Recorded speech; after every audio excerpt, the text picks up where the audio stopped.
Olá, vamos falar agora um pouco sobre as infraestruturas de transportes no Brasil. Vimos anteriormente que o comércio externo brasileiro cresceu demais nas últimas décadas, mas um dos principais fatores que impede o seu maior crescimento é justamente a crítica situação nacional das nossas infraestruturas de transportes. Para muitos autores, essa situação ela é tão crítica que hoje já é considerado um dos principais gargalos da nossa economia. O que significa isso? A situação dos transportes é tão caótica que ela não afeta apenas então o comércio externo, mas afeta toda a cadeia econômica do país, por causar sérios prejuízos. Por exemplo, esses prejuízos eles podem ser percebidos no escoamento da produção nacional. E entendam que esse escoamento ele não está associado então a um escoamento para o mercado externo. É um escoamento da produção para todo o mercado interno também. Consequentemente, com problemas no escoamento da produção, é normal isso afetar o preço final das mercadorias.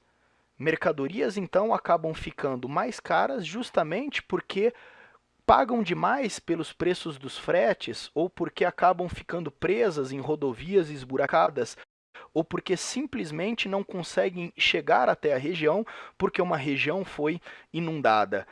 Consequentemente, isso acaba afetando, como um todo, a competitividade da economia nacional.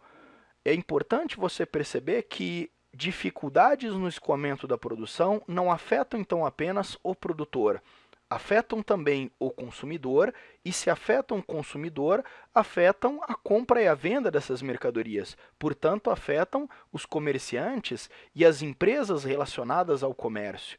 Podemos apontar basicamente duas razões, então, que justificam o fato das infraestruturas de transportes no Brasil estarem nessa situação tão caótica assim. A primeira delas é a fraca intermodalidade. O que significa intermodalidade? Cada meio de transporte, o ferroviário, o hidroviário, o aeroviário, o que seja, cada meio de transporte ele tem a sua utilidade. Ferrovias e hidrovias, por exemplo, são interessantes para o transporte às longas distâncias, só que você não pode utilizá-los em qualquer lugar. Geralmente áreas mais planas, áreas onde não é tão difícil você destruir rochas para construir uma ferrovia, ou seja, onde é interessante implantar ferrovia e hidrovia, você vai utilizar o transporte hidroviário e ferroviário. O rodoviário ele é muito interessante para o transporte porta a porta, ou seja, para curtas distâncias.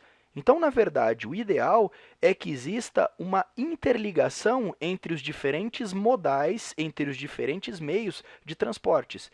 E isso é muito raro no Brasil.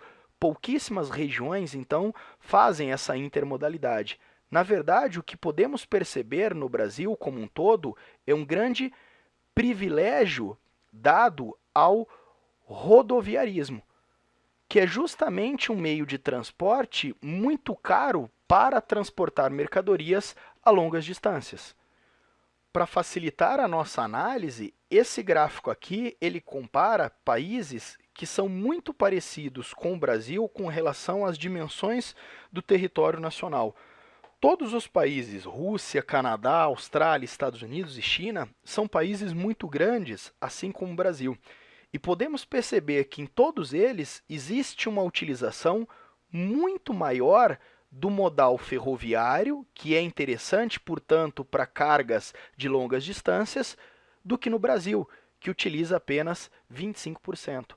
O Brasil, de todos eles, é o que mais utiliza o transporte rodoviário, justamente esse que é muito mais caro, então, para transportar cargas a longas distâncias.